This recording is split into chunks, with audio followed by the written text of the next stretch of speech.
Competition hub के video lecture में स्वागत है स्टूडेंट्स आपका। और आज का जो टॉपिक है वो है राष्ट्रपति। और आपके एग्ज़ाम के दृष्टिकोण से उतना महत्वपूर्ण तो 67th के लिए नहीं है, लेकिन फिर भी हम इसको इसलिए पढ़ के जाएंगे क्योंकि अभी वर्तमान संदर्भ में राष्ट्रपति का निर्वाचन हुआ है और 15वें राष्ट्रपति के रूप में द्रौपदी मुर्मू बनी हैं। तो हो सकता है कि राष्ट्रपति के निर्वाचन पद्धति से रिलेटेड क्वेश्चन यहाँ पे पूछे जा सकते हैं। इसलिए इस टॉपिक को एक बार अच्छे से देख लेने में ही जो है अच्छा रहेगा कि देख लें। हो सकता है मे भी क्वेश्चन पूछे जा सकते हैं। ऐसे यह क्वेश्चन 66 बीपीएससी में राष्ट्रपति से रिलेटेड क्वेश्चंस पूछे गए हैं, ठीक है।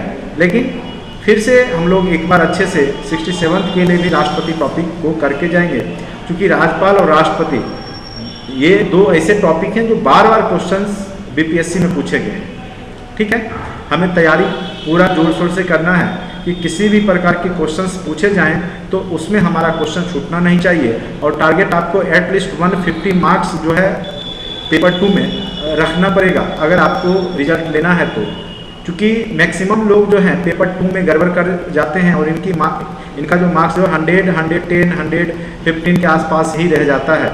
तो थोड़ा सा अगर इस सेक्शन पे फोकस किया जाए और क्वेश्चन के आयाम के अनुसार आंसर राइटिंग किया जाए तो 150 मार्क्स लाया जा सकता है। और जब आप 150 मार्क्स इसमें ले आते हैं तो आपको रिजल्ट से कोई नहीं रोक सकता है। अगर आपका जो ऑप्शनल है उसमें थोड़े बहुत कम मार्क्स भी आते हैं, 150, 160 के अराउंड भी अगर आप ले आएंगे तब भी आपका सिलेक्शन बनने की संभावना रहेगी, क्योंकि पेपर 1 में अप्रॉक्स लोग 160 to 165 जो अच्छे कैंडिडेट हों वो ले ही आते हैं, ठीक है। तो ये अगर अराउंड आपका रहता है तो आप अच्छे से सफल हो सकते हैं, आपको अच्छा पोस्ट मिल सकता है। तो हमें टारगेट लेके चलना एटलीस्ट 50% मार्क्स GS2 में आपका ओवरऑल स्कोर हो जाए। और इसी की तैयारी में हम लोग हर एक जो टॉपिक है, साइंस टेक हो, चाहे इकोनॉमिक्स हो, चाहे पॉलिटी हो, तो कोई भी सेक्शन हम लोग छोड़ के नहीं जाएंगे। अच्छे से करके जाएंगे, प्रैक्टिस करके जाएंगे, लिमिटेड क्वेश्चन पढ़ के जाएंगे, जो कि अभी तक का ट्रेंड है उसी हिसाब से हम लोग पढ़ेंगे। ये नहीं है कि फालतू टॉपिक पढ़ रहे हैं। तो सबसे ज़्यादा ज़रूरी है कि आपको ये पता होना चाहिए कि कौन से टॉपिक से बीपीएससी में क्वेश्चंस आए हैं या आने की संभावना है स्टूडेंट्स। और उसके लिए आपको थोड़ा बहुत गाइडेंस की आवश्यकता होती है।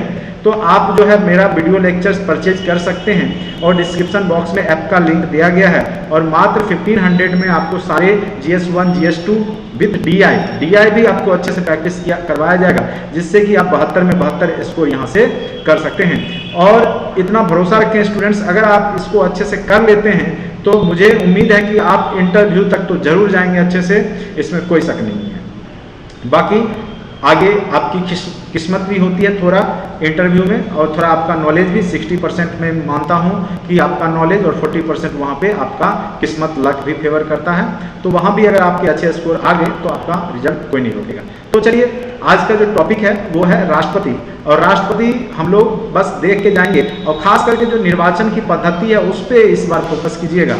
तो मुझे लगता है अगर पूछेगा तो वही पूछ सकता है, लेकिन फिर भी चलिए हम लोग देखते हैं। जिस प्रकार से हमने बताया था आपको कि राज्य में राज्यपाल की भूमिका है कार्यपालिका के प्रधान के रूप में, उसी प्रकार से केंद्र स्तर पे राष्ट्रपति की भूमिका होती है कार्यपालिका के प्रधान के रूप में।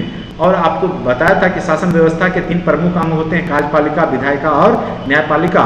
तो कार्यपालिका का जो प्रधान होते हैं वो कौन होते हैं? राष्ट्रपति होते हैं। देखिए ये क्या है, भारत का राष्ट्रपति भारत का प्रथम नागरिक होता है। यह राष्ट्र का राष्ट्राध्यक्ष एवं राष्ट्र की एकता, अखंडता और सुदृढ़ता, थोड़ा बहुत इसमें मिस्टेक है टाइपिंग में तो थोड़ा सुधार लीजिएगा, सुदृढ़ता का परिचायक होते हैं, ठीक है।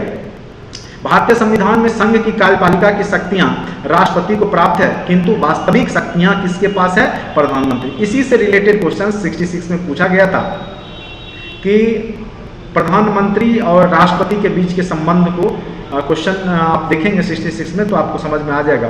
और उसकी मंत्रिपरिषद में निहित होती है। तो वास्तविक शक्ति तो प्रधानमंत्री और मंत्रिपरिषद के पास ही है, लेकिन अगर आप कहेंगे कि संवैधानिक प्रधान के रूप में कौन जाने जाते हैं तो राष्ट्रपति जाने जाते हैं। और भारतीय संविधान के अनुच्छेद 52 के तहत जो है राष्ट्रपति पद का प्रावधान किया गया है।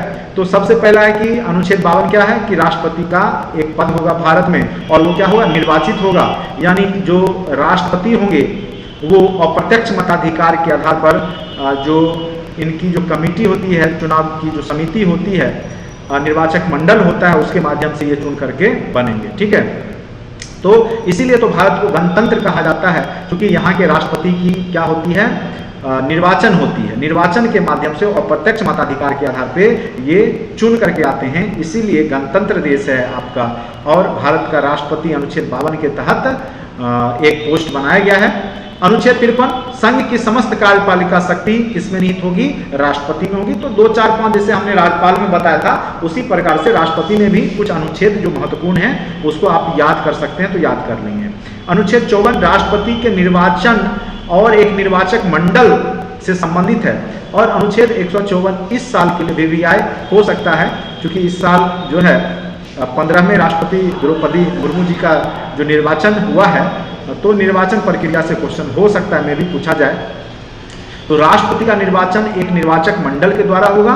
और निर्वाचक मंडल में कौन सदस्य होंगे, तो संसद के दोनों सदन के, यानी लोकसभा और दूसरा राज्यसभा के निर्वाचित सदस्य, मनोनीत नहीं, क्योंकि राज्यसभा में आपको पता होगा कि मनोनीत सदस्यों की संख्या जो 12 होती है, उनका यहाँ पे वोट देने का अधिकार इनको नहीं है। राष्ट्रपति के वोट में वो पार्टिसिपेट नहीं करते हैं। इनका 245 में से 12 घटा लीजिए, क्योंकि अभी 245 सीट पे ही राज्यसभा में निर्वाचन होता है सदस्यों का, तो 12 घटाएंगे, 233 सदस्य जो है इसमें निर्वाचक मंडल में पार्टिसिपेट करते हैं। जो राष्ट्रपति का निर्वाचक मंडल है, जिसमें जिनको वोट देने का अधिकार है, उसमें टोटल अगर 543 और 245 जोड़ लेंगे तो ये दोनों मिला करके जो है निर्वाचक मंडल में पार्टिसिपेट करते हैं। किसके, तो राष्ट्रपति के निर्वाचक मंडल में। ठीक है। और देखिए, राज्य के विधानसभा के निर्वाचित सदस्य होते हैं, वो पार्टिसिपेट करेंगे। उसके बाद राज्य के जो विधानसभा के निर्वाचित सदस्य होते हैं वो इसमें पार्टिसिपेट करते हैं।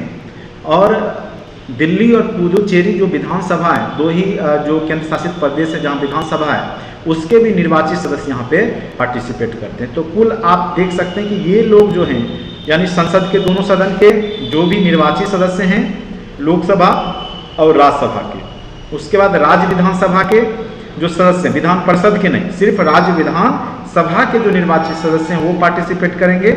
और दिल्ली और पुदुचेरी राज्य के जो विधानसभा के निर्वाचित सदस्य हैं वो यहाँ पे पार्टिसिपेट करेंगे। तो ये 3 जो यहाँ पे लिखा गया पॉइंट में, इसको याद रखेंगे। ये सारे मिलके निर्वाचक मंडल बनते हैं और इन्हीं के वोट के आधार पे राष्ट्रपति का क्या होता है, निर्वाचन होता है।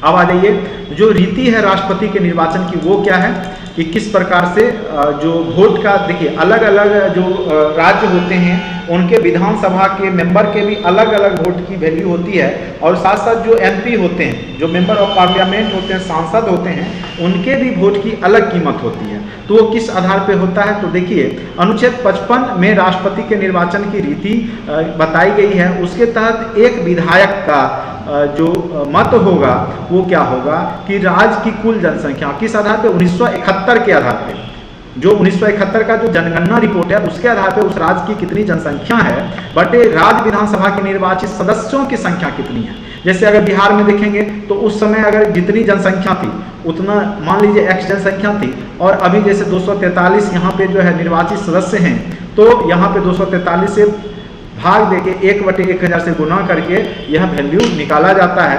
तो एक विधायक की मत की वैल्यू लगभग उतना के बराबर हो जाएगी। तो जितना वोट जिस व्यक्ति को मिलेगा उसमें उतना काउंट हो जाएगा उसके वोट की संख्या में। ठीक है। तो एक विधायक का मत का मूल्य आप समझ गए होंगे। राज्य की कुल जनसंख्या कब का, तो 1971 ईस्वी में जो जनगणना हुआ उसके आधार पे, और राज्य के विधानसभा के जो निर्वाचित सदस्य हैं उसकी कुल संख्या जो है अभी वर्तमान में 243, उसी के आधार पे 1971 के आधार पे ही उससे भाग दे करके हमको 1/1000 से क्या करना है, गुना कर देंगे, तो यह वैल्यू निकल जाता है।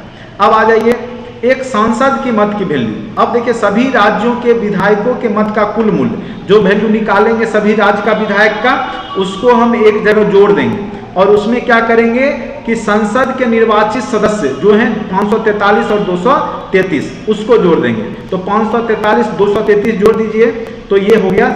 और यह क्वेश्चन आप देखेंगे कि इस बार बीपीएससी प्री में भी पूछा गया था।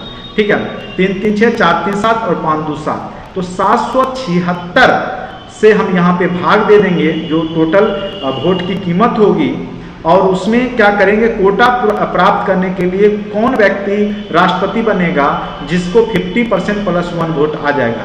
अगर मान के चलिए टोटल 100 वोट का कीमत हुआ तो जिसको 51 वोट आ जाएगा वह जीत जाएगा। अगर 51 वोट नहीं पूरता है तो वो तब तक वह प्रक्रिया जारी रहेगी जब तक कि उसको 50% प्लस 1 वोट नहीं आ जाए। तो इसमें वरीयता क्रम के अनुसार जैसे मान के चलिए द्रौपदी मुर्मू हैं, दूसरे में मान के चलिए कोई और व्यक्ति का नाम रख दीजिए, प्रतिभा सिंह पाटिल हैं या यशवंत सिन्हा थे, इस बार उनको रख लेते हैं। तो सबसे पहले अगर मान के चलिए 1 2 3 इस आधार पे अगर 50 लोग इनको एक पे वोट दिए हैं, मान के चलिए 48 लोग दिए इनको एक पर वोट, ठीक है। फिर इनको 2 पोजीशन पे मान के चलिए 20 लोग दिए हैं और यशवंत सिन्हा को 3 पोजीशन पे जैसे 100 है तो उसमें अगर हम यहाँ पर लिख दें यानी 100 वोट टोटल हुआ है तो इसको आप घटा करके भी लिख सकते हैं। जैसे 48 20 68 हो गया तो 68 यहाँ पे हम लिख सकते हैं कि 68 और 32 तो 100 हो गया, तो ये वोट हुआ। तो यहाँ वरीयता क्रम में 1 नंबर पे अभी 48 पे ही है, लेकिन इनको भी 50% वोट नहीं मिला। अब क्या होगा कि ये जो 3 नंबर पे उसको हटा देगा दूसरे राउंड के लिए, जिसको 20 वोट मिला है उसको हटा देगा। फिर जो है यहाँ पे इस राउंड को देखा जाएगा। तो इस प्रकार से जो कि उसमें देखा जाएगा कि द्रौपदी मुर्मू को 2 नंबर पे कितने लोग ने वोट दिया है। अगर 2 नंबर पे अगर यहाँ पे वोटिंग की संख्या अगर इससे ज़्यादा मिल जाएगी तो फिर आपको द्रौपदी मुर्मू को यहाँ पे बना दिया जाता है। तो ये वरीयता क्रम की बात होती है। तो इसमें जो भी व्यक्ति को 50% प्लस 1 वोट मिल गया तो वो उस समय क्या हो जाते हैं, निर्वाचित हो जाते हैं, ठीक है। तो इस आधार पर यहाँ पे वरीयता क्रम की बात की जाती है। उसके बाद है अनुच्छेद 56 के तहत राष्ट्रपति के पदावधि की बात की गई है कि पद ग्रहण करने के तारीख से वह 5 वर्ष तक के लिए बन सकते हैं। राष्ट्रपति के पद के लिए किसी व्यक्ति को पुनः निर्वाचन की पात्रता है, चाहे जितनी भी बार हो सके वो बन सकता है। तो यहाँ से भी शायद एक क्वेश्चन पूछा गया था कि कितने वर्षों के लिए बन सकते हैं, तो जितनी बार चाहे उतनी बार, यानी राष्ट्रपति को इतना है कि वो जब तक चाहे भारत में वो राष्ट्रपति बना रह सकता है, वह चुनाव लड़ सकता है। कोई उम्र सीमा या समय सीमा यहाँ पे नहीं है। न्यूनतम उम्र है 35 साल, लेकिन मैक्सिमम उम्र की कोई सीमा नहीं है, ठीक है। तो ये याद रखना है। तो राष्ट्रपति के लिए अहर्ताएं क्या क्या है, ठीक है, यहाँ मिस्टेक है, अहर्ताएं कर लीजिए। तो पहला, भारत का नागरिक हो, 35 वर्ष की आयु पूरा कर चुका होना चाहिए, लोकसभा के सदस्य निर्वाचित होने की योग्यता रखता हो, संघ सरकार या राज्य सरकार या स्थानीय प्राधिकरण में या किसी सार्वजनिक प्राधिकरण में लाभ के पद पे न हो, यानी किसी सरकारी नौकरी में नहीं हो। अगर वो राज्यपाल है तो राज्यपाल देखिए लाभ का पद नहीं माना गया है। तो जो भी संगठित क्षेत्र में जॉब कर रहे हैं तो वो लाभ के पद माने गए हैं। तो ये लोग 5 वर्ष या कुछ दिनों के लिए बनते, इसलिए इस सारे पद को जो है लाभ का पद नहीं माना गया है, इसलिए राज्यपाल राष्ट्रपति बन सकते हैं। लेकिन अगर आप एक चपरासी की नौकरी कर रहे हैं, सरकारी नौकरी, तो आप नहीं बन सकते हैं। उसके लिए आपको सरकारी नौकरी को रिजाइन देना होता है, क्योंकि आप संगठित क्षेत्र में और पूरे उम्र सीमा तक के लिए बने हुए होते हैं, तो इसलिए आपका वह पद लाभ का पद माना जाता है संवैधानिक नियमों के अनुसार, ठीक है। चलिए अब आ जाइए राष्ट्रपति पद की शर्तें क्या होती है। तो 50 प्रस्तावक होने चाहिए और कम से कम 50 अनुमोदक होने चाहिए जो आपके नाम को, प्रस्तावना को स्वीकार करें। और यह संसद भवन में होता है कि किसी व्यक्ति का नाम लिया जाता है। नहीं, ऐसा नहीं हो तो आपको पता चले कि राष्ट्रपति के पद के लिए कम से कम जो है पूरे भारत में 10-20 हज़ार लोग फाइट कर रहे हैं, तो ये समस्या खड़ी हो जाएगी जब 50 अनुमोदक और 50 प्रस्तावक नहीं हो। क्योंकि जिसकी उम्र 35 वर्ष है वो सभी व्यक्ति राष्ट्रपति के पद के लिए योग्यता रखते हैं, तो वो वहाँ पे खड़े हो सकते थे, लड़ सकते थे। इसीलिए ऐसा करना जरूरी हो गया। तो कम से कम उनका प्रस्तावक और 50 अनुमोदक जो संसद का होगा तभी जाकर के वो खड़े होंगे। तो इस कारण से ज़्यादा लोग खड़े नहीं हो पाते हैं। और उम्मीदवार को 15,000 रुपये जमानत राशि जो कि जमा करनी होती है। अगर वो भी कहाँ पे जमा होगी, तो रिजर्व बैंक के सरकारी खजाने में, ठीक है। अगर उनका जो बहुमत है वो उसका टोटल वोट का एक कोटा होता है 6%, अगर वोट नहीं आता है तो उस केस में उनकी जमानत जब्त हो जाती है, तो जमानत राशि उनको नहीं मिलता है। तो इस प्रकार से कुछ परसेंटेज है, सॉरी स्टूडेंट्स मुझे पूरा क्लियर नहीं है, याद नहीं आ रहा है, ठीक है। तो इसको आप देख लीजिएगा एक बार, चूँकि यह राष्ट्रपति के पद की शर्तें हैं तो थोड़ा बहुत जानना जरूरी है। उसके बाद है जो अनुच्छेद 59, वह कोई लाभ के पद पर धारण नहीं करेगा। अगर किसी सदन का सदस्य है तो उसको तुरंत क्या करना होगा, सदन की सदस्यता छोड़नी पड़ेगी। और राष्ट्रपति को संसद द्वारा निर्धारित उपलब्धियां, भत्ते व विशेषाधिकार प्राप्त होंगे और उसकी उपलब्धियां और भत्ते उसकी पदावधि के दौरान कम नहीं किए जाएंगे। जो उनको भत्ता और जो वेतन मिलेगा पदावधि के दौरान वो फिक्स रहेगा, उसमें कमी नहीं किया जा सकता है।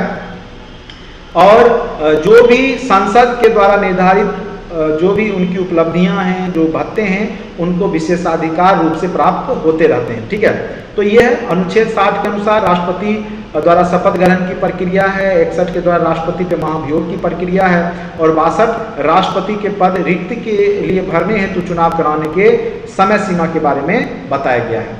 तो ये सारे इंपॉर्टेंट से इसके अनुच्छेद हैं, इसको एक बार देख लेंगे। अब देखिए, राष्ट्रपति पे महाभियोग लगाया जा सकता है अनुच्छेद 61 के द्वारा। कारण राष्ट्रपति द्वारा संविधान का अगर उल्लंघन होता है तो उस स्थिति में इसको लगाया जा सकता है। नोटिस पहले 14 दिन पहले नोटिस दिया जाता है राष्ट्रपति को कि आप पे जो है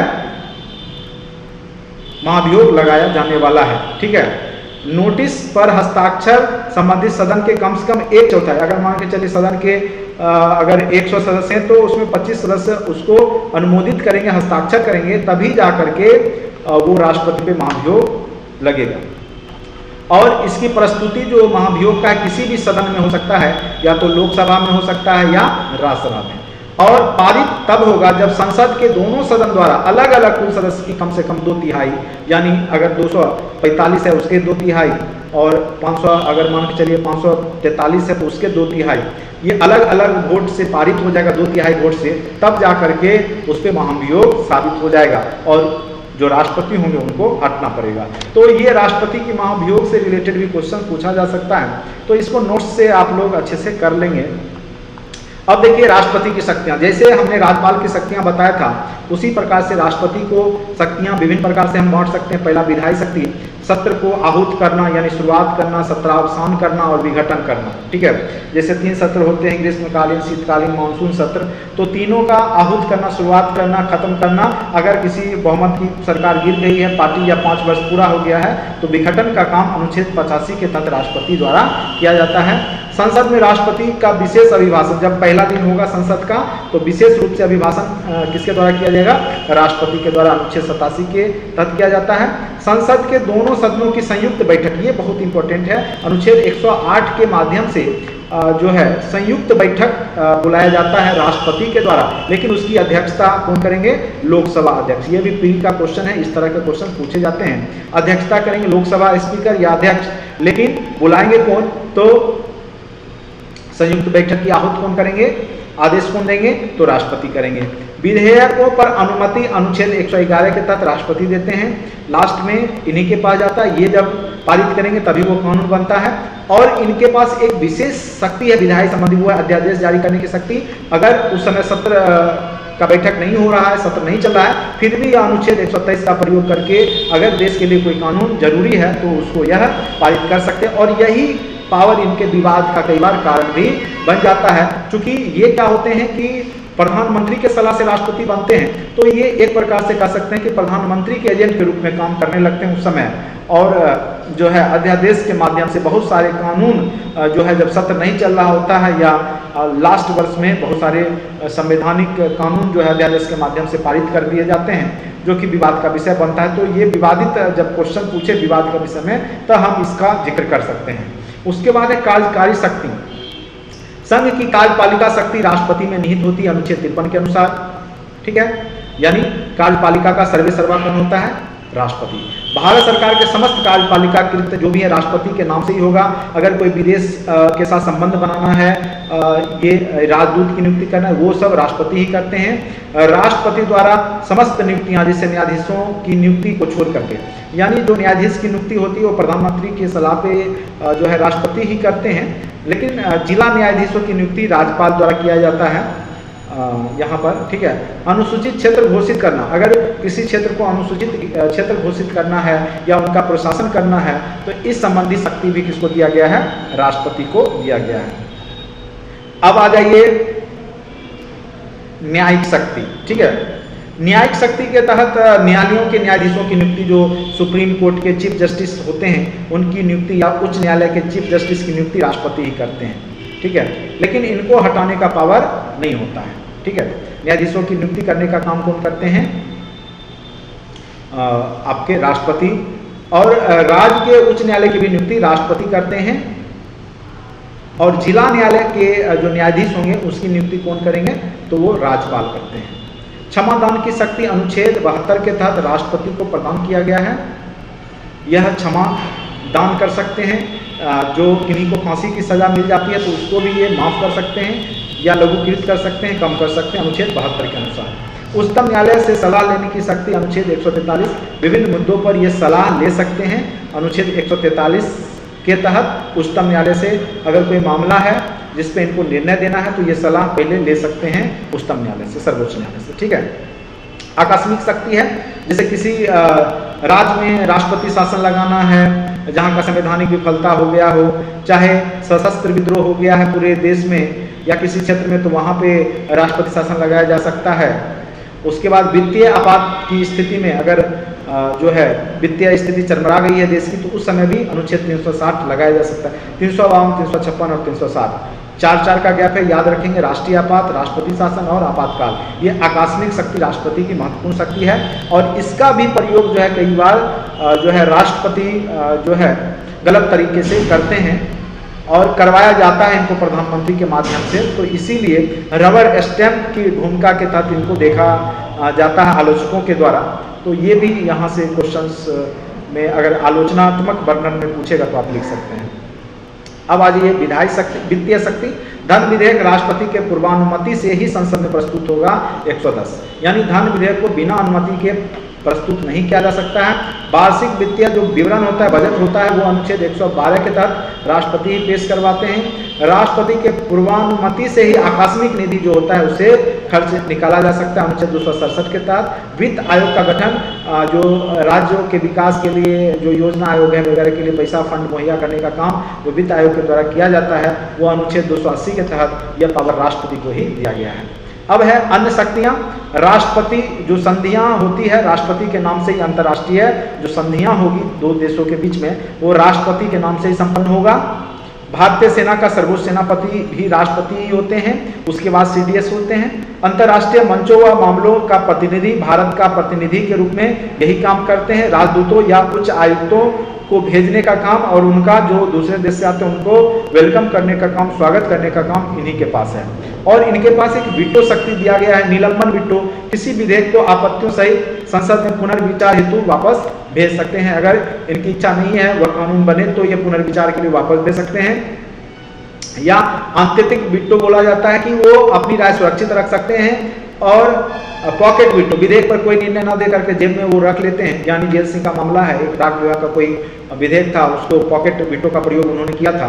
तो ये भी कई बार प्री में पूछे गए हैं। तो पॉकेट वीटो की शक्ति भी राष्ट्रपति को प्राप्त है।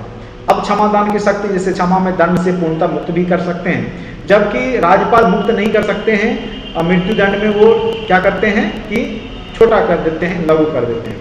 लघुकरण कर सकते हैं, परिहार दंड की अवधि को कम कर सकते हैं, विराम सजा को विशेष परिस्थिति में कम करना, बीमारी के केस में परिविलंबन दंड, विशेषकर मृत्यु दंड को अस्थायी रोक लगा सकते हैं। इस प्रकार से आपने देखा कि राष्ट्रपति जो होते हैं संवैधानिक प्रमुख होते हैं, लेकिन वास्तविक प्रमुख ये नहीं होते हैं। वास्तविक प्रमुख चूंकि राष्ट्रपति प्रधानमंत्री के माध्यम से चुने जाते हैं और प्रधानमंत्री के माध्यम से ही सारा काम होता है, इसीलिए इनका जो पोस्ट है रबर स्टाम्प की भांति कार्य करता है। इस पे कई बार जो है आलोचनाएं होती रहती है। ये प्रमुख तथ्य प्री के दृष्टिकोण से आपका महत्वपूर्ण है, ठीक है। तो अब एक यहाँ से क्वेश्चन बनता है कि क्या राष्ट्रपति एक रबर स्टाम्प है, उसकी व्याख्या करते हुए मैं आपको बता दूं कि अगर वह क्वेश्चन पूछे तो कैसे लिखना है। तो ये अब आपको समझ में आ गया होगा राष्ट्रपति की कौन कौन सी शक्तियां हैं, उसके निर्वाचन की क्या प्रक्रिया है, ठीक है। जैसे यहाँ पे वरीयता क्रम वाला थोड़ा सा अच्छे से स्पष्ट कर लेंगे कि किस प्रकार से होता है। और आपके पास कोई भी बेसिक बुक है तो उसको आप अच्छे से देख लें एक बार, ठीक है। चलिए, राष्ट्रपति क्या एक रबर की तरह भूमिका, रबर स्टाम्प की तरह या रबर की मुहर है? इस कथन पे आपको जो है अपना निर्णय देने से पहले बहुत सारे पॉइंट्स को लिखना पड़ेगा। कि चूंकि यह संवैधानिक प्रमुख का पोस्ट है और राष्ट्रपति देश के सर्वेसर्वा हैं और महामहिम हैं, तो उनके बारे में यह केवल कथन कहना उचित प्रतीत नहीं होता है, क्योंकि कुछ मामले में इनको जो है प्रधानमंत्री यूज जरूर करते हैं, लेकिन पूरा आप ये नहीं कह सकते हैं कि राष्ट्रपति केवल रबर स्टाम्प की भूमिका में ही है। ठीक है, देखिए यह सही है कि संवैधानिक उपबंधों के अनुसार राष्ट्रपति मंत्रिपरिषद की सलाह मानने की को बाध्य होते हैं, किंतु इतने भर से निष्कर्ष निकाल लेना गलत होगा कि राष्ट्रपति सिर्फ एक मुहर हैं। वस्तुतः कई ऐसी स्थितियां हैं जिनमें राष्ट्रपति को अपने विवेक से ही निर्णय करना होता है। ऐसी कुछ परिस्थितियां निम्न हैं, जैसे स्पष्ट बहुमत नहीं रहने पर यह निश्चय करना कि स्थिर व स्वच्छ सरकार देने की दृष्टि से किसका दावा सबसे मजबूत है। तो ये जो स्वविवेक की जो शक्ति है यहाँ पे राष्ट्रपति का, ये इनको एक विशेष शक्ति देता है और इसके माध्यम से राष्ट्रपति सही निर्णय लेते हैं। स्पष्ट बहुमत नहीं रहने की स्थिति में यह इनका दायित्व बनता है कि एक ऐसे सरकार का वहाँ पे गठन करें जो कि स्थिर हो और वह उसकी छवि स्वच्छ हो। ठीक है, तो इस दृष्टिकोण से यहाँ राष्ट्रपति की महत्वपूर्ण भूमिका होती है। उसके बाद कार्यकाल के दौरान अगर मान के चलिए कि प्रधानमंत्री की आकस्मिक निधन हो जाता है, तो उस केस में जो है राष्ट्रपति का दायित्व बनता है कि ऐसे व्यक्ति को सरकार बनाने का न्योता देना है जो कि उसकी राय में, यानी राष्ट्रपति की राय में, लोकसभा का विश्वास मत प्राप्त करने में सक्षम हो सके। ठीक है, तो ये भी यहाँ पे स्वविवेक का प्रयोग करते हैं राष्ट्रपति और देश को आपात स्थिति से बचाने का काम करते हैं। विश्वास मत खो देने की स्थिति में प्रधानमंत्री लोकसभा विघटित करने की सलाह तो देते हैं कि मेरा जो है बहुमत नहीं है, लेकिन यहाँ राष्ट्रपति को अपने विवेक से ही निर्णय लेना होता है कि अगर किसी पार्टी का जो है बहुमत साबित हो रहा है या कर देगा, तो उस केस में लोकसभा का विघटन नहीं किया जाता है। तो यहाँ पे प्रधानमंत्री दबाव तो देता है राष्ट्रपति पर कि विघटन कर दिया जाए, लेकिन यहाँ पे राष्ट्रपति अपने स्वविवेक का इस्तेमाल करते हैं और अगर उस पार्टी का बहुमत नहीं है, अगर दूसरे पार्टी का बहुमत बनने की संभावना है, तो उसको मौका देने का काम यहाँ पर किया जाएगा, या इनके विवेक पर डिपेंड करता है वो क्या करेंगे। अनुच्छेद 74(1) में राष्ट्रपति को यह शक्ति प्रदान है कि मंत्रिपरिषद के किसी अनुचित सिफारिश को पुनर्विचार के लिए लौटाया जा सकता है। अगर मंत्रिपरिषद कोई अनुचित सिफारिश करते हैं तो उनको वह दोबारा लौटा सकते हैं, उस विधेयक को पारित नहीं करेंगे। ठीक है, उसके बाद जब तक नई लोकसभा नहीं बनती है तो राष्ट्रपति को पुराने मंत्रिपरिषद से ही सलाह लेने का होता है। तो ऐसी स्थिति में राष्ट्रपति अपना बुद्धि विवेक का प्रयोग करते हैं। ऐसा नहीं कि पुराने मंत्रिपरिषद जो कह रहे हैं उसके बात को मान लेते हैं, वो ये भी देखते हैं कि क्या पुराने मंत्रिपरिषद को वह विधेयक या वह कानून या वह नियम कहीं लाभ तो नहीं पहुंचा रहा है चुनाव में, या जो आने वाली पार्टी है दूसरी पार्टी उसको नुकसान तो नहीं कर रहा है, तो न्याय संगत है या नहीं, यह देखते हुए वो विचार करते हैं। तो यहाँ पे देखिए महत्वपूर्ण भूमिका राष्ट्रपति की हो जाती है। 78 के अंतर्गत क्या है कि राष्ट्रपति प्रधानमंत्री से प्रशासन तथा किसी विधान से संबंधित जानकारियां मांग सकते हैं। अगर उनको लगता है कि किसी विभाग के बारे में जानकारी लेनी है तो वो प्रधानमंत्री के मदद से या मंत्रिपरिषद की सहायता से वो किसी कानून संबंधी जानकारियां मांग सकते हैं। ठीक है, राष्ट्रपति किसी निश्चित सदस्य के निर्धारित अनर्हताओं पर राष्ट्रपति का फैसला अंतिम होगा। अगर कोई सांसद अहर्ता पूरा नहीं कर रहे हैं, अनाहर्त हैं, तो उस स्थिति में राष्ट्रपति का ही निर्णय सर्वोपरि होगा, क्योंकि चुनाव आयोग की जो अहर्ताएं हैं, योग्यताएं हैं, उसका अंतिम निर्णायक देने का काम राष्ट्रपति का ही होता है, जैसे राज्य स्तर पे राज्यपाल का होता है। इस प्रकार हम पाते हैं, लास्ट में निष्कर्ष में लिख सकते हैं, इस प्रकार हम पाते हैं कि राष्ट्रपति का पद उतना कमजोर नहीं जितना आलोचक बताते हैं। ठीक है, तो इस प्रकार से हम केवल स्टैम्प के रूप में इनको नहीं देख सकते, और भी इनका जो स्वविवेक की शक्ति है उसका इस्तेमाल ये देश की शासन व्यवस्था को सुदृढ़ रूप से चलाने में करते हैं। तो इसलिए हम केवल इनको रबर स्टाम्प नहीं कह सकते। हाँ, कुछ कमियां हैं इस पोस्ट को लेकर के, क्योंकि यहाँ पे जो निर्वाचन की प्रक्रिया है राष्ट्रपति का, वो यहाँ पे प्रधानमंत्री के मदद से ही कोई राष्ट्रपति बन पाते हैं, क्योंकि उनका बहुमत होता है और लोकसभा और राज्यसभा में जिनका बहुमत होता है वही उन्हीं के पार्टी के लोग ही राष्ट्रपति बन पाते हैं। इसलिए इस मामले में राष्ट्रपति को उनकी बात माननी पड़ जाती है। तो कुछ अपवाद है, लेकिन हम पूर्णतः राष्ट्रपति को रबर स्टाम्प नहीं कह सकते हैं। इस तरीका से आप निष्कर्ष निकालेंगे।